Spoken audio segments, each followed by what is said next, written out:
कुछ दिन पहले तुमने अंकित शर्मा की हत्या की थी, अंकित सक्सेना की हत्या की थी, राहुल राजपूत की हत्या की थी। तो हम किस उसमें देखें? इसलिए जुनैद की जब हत्या होगी तो हिंदू दहशतगर्द एक्सट्रीमिस्ट आरएसएस के, बीजेपी के और संघ के लोगों ने मारा है, यह नैरेटिव चलता है, हिंदुओं ने मारा।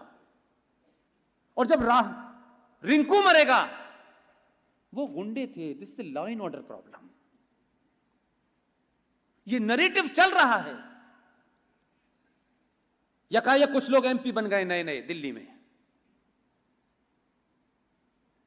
अब वो समय नहीं है कि मैं उनकी बकवास सुनूं, उनकी पार्टी क्या है मुझे उसमें कोई इंटरेस्ट नहीं है।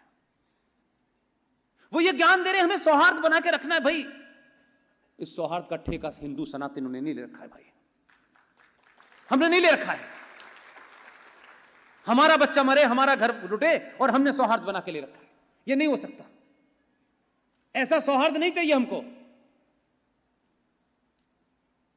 लिहाजा अपने नैरेटिव को बदलिए, अपने स्लोगन्स को बदलिए, दूसरे के ट्रैप में मत आइए, और सारे पुरुषार्थी भाइयों से और पिताओं से खास तौर से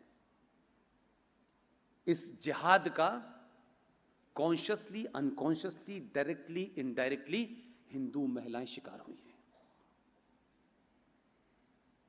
और वो पिता जो पैसे कमाता है, घर चलाता है, वो मां ये जानती है कि मेरा पति किन हालात में नौकरी करता है, उसको पता होता है, इसलिए हजार एम्बैरेसमेंट को अपने पति से नहीं बताती। उसको मालूम है मैं बताऊंगी उस पर कुछ और होगा तो घर का जो सिस्टम चल रहा है वो टूट जाएगा। इसलिए जवान भाई जो मोटरसाइकिल पे घूमता है, जिसे फिल्म देखनी है, उसी घर में एक बेटी भी पढ़ रही है, और जब वो बेटी अपने कॉलेज जाती है और जब वो लौट के आके कहती है कि पापा मैं जब उस चौराहे से निकलती हूं तो वहां 3-4 बदमाश लड़के खड़े होते हैं, वो मुझे गंदी गंदी बातें करते हैं, उसका पिता सुनता है। ये एवरेज घर की समस्या है, और बड़े दार्शनिक अंदाज में कहता है अच्छा तुम उधर से नहीं, कल से इधर से जाना। वो रास्ता बदल देता उसका। जो उसका पीछा कर रहे हैं वो वहां भी उसके साथ बदतमीजी करते हैं, और धीरे धीरे वो भद्दी बातें करते करते एक दिन उसका हाथ पकड़ लेते हैं, कोई फिजिकल हरकत उसके साथ कर देते हैं। वो जब भाई को बताती है तो भाई मालूम है, क्योंकि भाई तो बिजी है बेचारा, उस पर तो बहुत काम है, मोटरसाइकिल पे सारे काम करने हैं उसको, दिन भर घूम रहा है। वो भाई उससे कहता है यार तो अब तुम्हारी पढ़ाई के लिए झगड़ा तो नहीं कर सकता ना मैं। वो उसको लड़ता नहीं है। वो लड़की जो आपके घर की शान है, इज्जत है, उसके मन के अंदर धीरे धीरे अपने पिता और अपने भाई के प्रति कायरता का भाव आ जाता है। वो जानती है कि मेरा पिता इस परिवार को चला रहा है, हम 5-6 लोग, अगर ये पिता नौकरी में इसके डिस्टर्बेंस होगा तो फिर ये घर कैसे चलेगा, इसलिए चलता रहता है। और वो धीरे धीरे अपने मन के अंदर अपने पिता और अपने भाई के प्रति इस बात के लिए क्लियर हो जाती है कि ये डरपोक और कायर लोग हैं, मेरी रक्षा नहीं कर सकते। इसलिए वो फिल्म देखती है, फिल्मों में किसी कैरेक्टर को ढूंढती है, फिल्मों में बड़े बड़े माचो मैन आते हैं, वो कहती है मेरा भाई तो ऐसा दिखता नहीं, मेरा पिता तो ऐसा दिखता नहीं। और उस गफलत में, उस कुंठा में, उस दर्द में, उस तकलीफ में वो घर से बाहर निकलती है और किसी पंचर वाले के साथ चली जाती है। माफ कीजिएगा, यह लव जिहाद की समस्या कानून से नहीं सॉल्व होगी, यह शुद्ध रूप से सामाजिक और आपके परिवार की समस्या है। यह आप ही के साथ क्यों होता है, उनके साथ क्यों नहीं होता? आप तो बड़े अमीर लोग हैं, उनके मुकाबले तो आपकी इकोनॉमी बहुत अच्छी है, वो तो बहुत जाहिल हैं। यह क्यों होता है? क्योंकि आप साइक को समझना नहीं चाहते। इसलिए मेरी आप सबसे, जितने भी पुरुष हैं यहां, चाहे वो पिता के रोल में हो या भाई के रोल में हो या बेटे के रोल में हो, अपने रोल मॉडल बदलिए। फिल्में जरूर देखिए और बाहुबली भी देखिए, और बाहुबली का कैरेक्टर को देखिए कि बाहुबली की पत्नी देवसेना जब एक कायर राजा के दरबार में महिला दर्शन के लिए आती हैं तो उस राजा का सेनापति हर महिला के कपड़ों में हाथ डालता है, देवसेना भी जाती है, उसके साथ भी उस कायर राजा का कायर दलाल सेनापति उसके भी कपड़ों में हाथ डालने की कोशिश करता है, लेकिन देवसेना उसके हाथ की उंगलियां काट देती है। इशू ये नहीं है आप देवसेना पे ताली बजा रहे हैं, नहीं, उसी सभा में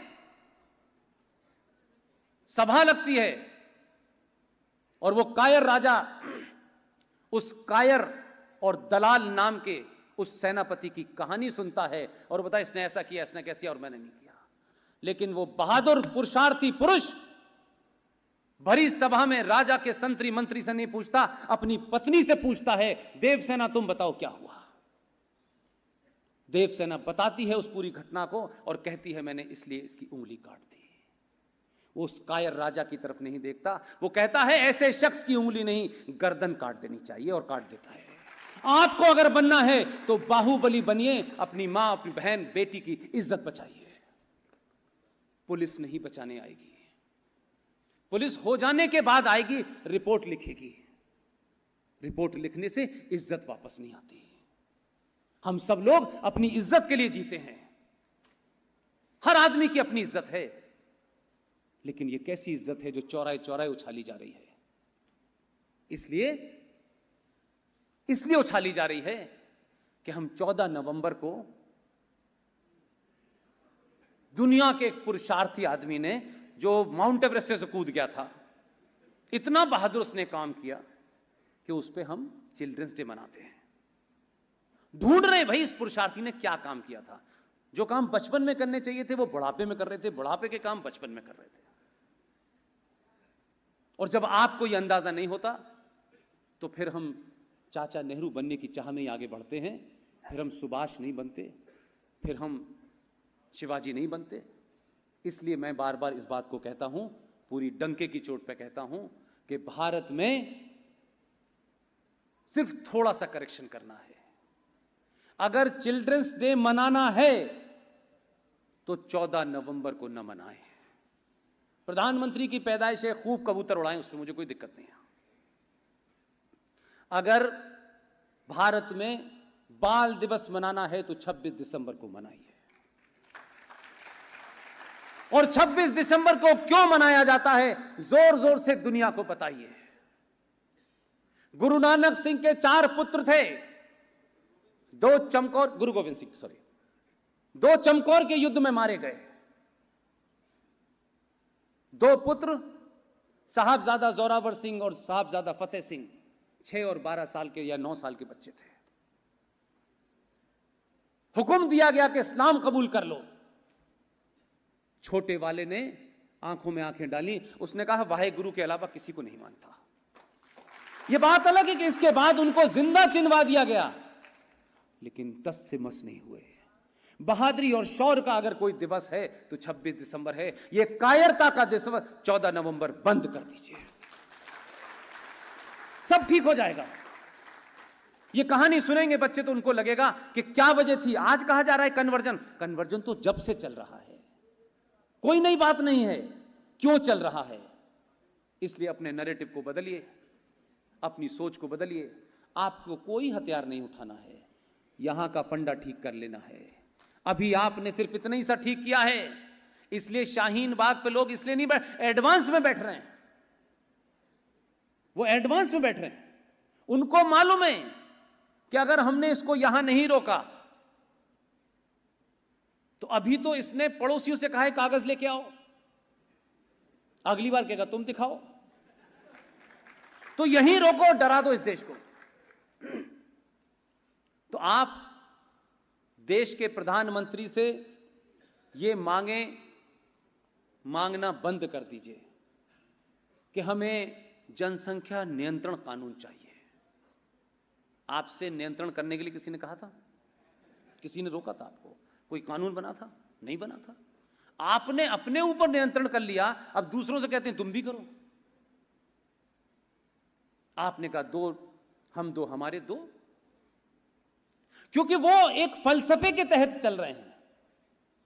उनको इसमें इंटरेस्ट नहीं है कि उनका बेटा सीईओ ही बनेगा। आपने कहा हम दो, हमारे दो, उनका हम दो, बाकी तुम गिन लो। अब आप कह रहे हैं कि गिने कैसे, ये तो 21 है, 22 है, 24 है, 23 है, 11 है, 12 है।